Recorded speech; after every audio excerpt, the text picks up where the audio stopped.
We're up here in Stanwood, Michigan, investigating the word anachronism.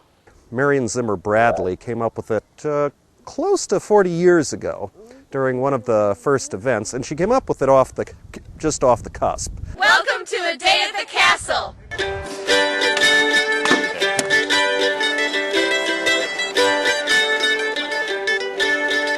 The SCA is an international organization dedicated to researching and recreating the arts and skills of pre-17th century Europe. Their known world consists of over 19 kingdoms with over 30,000 members residing in countries around the world. Members dressed in clothing of the Middle Ages and Renaissance attend events which feature tournaments, royal courts, feasts, dancing, various classes and workshops, and more. This is Sharon Fry. I've been with the SCA for a little over a year. It's been a very interesting journey. I've been involved in a lot of other organizations over time, Girl Scouts and 4-H, and it's nice to find an organization that's not centered on just one member of my family, but that can be, every part of the family can have their own thing. The men may be fighting, the women may be cooking, the women may be doing crafts, woodwork, leatherwork. It's fun to have something that we can have our own interests, and yet as a family we can attend together. So it's a local product. There's over 200 of the Celtic designs in there. He makes glass beads. For example, he had made all of these for me, and he made a number of the ones that are in this necklace as well. And today he has some little glass aquariums and some little glass bumblebee earrings that he's made, and he showed those at an art hop in Kalamazoo. So he's starting to get involved with that. He wants to make Viking recreation beads that would be appropriate with the outfit that I have on.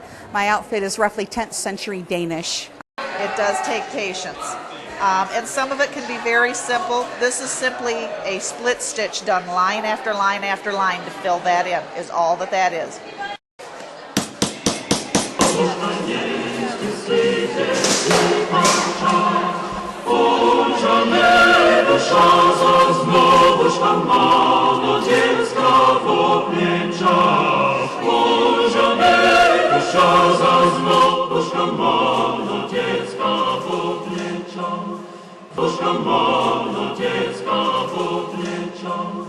I'm going to go try to authorize the pole arm.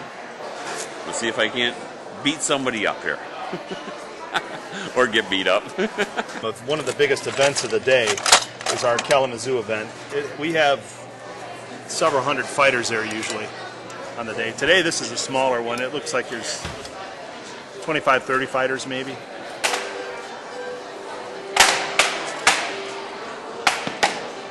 What we're doing currently is we're teaching new fighters. We do have to do what they call authorize them.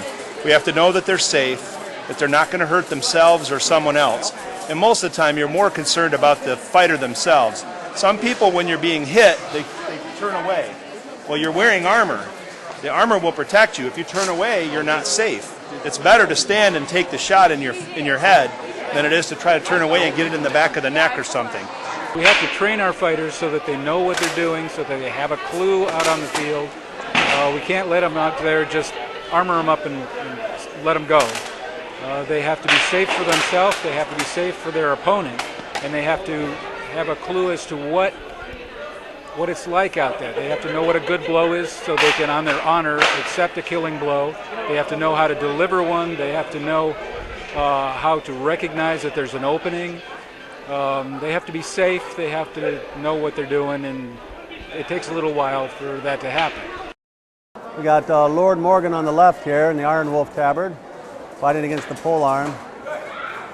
Now I believe the weapons that the fighters get depend upon which piece they're playing in the game, whether they're playing a pawn or a knight or a bishop or a rook.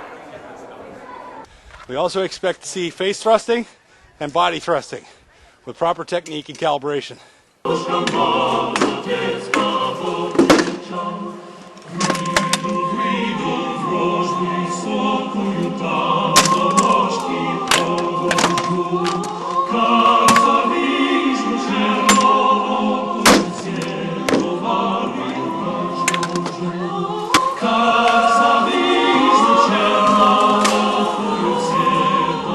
I've been fighting a little bit, very badly. My husband and I have been fencing with the society for 17 years.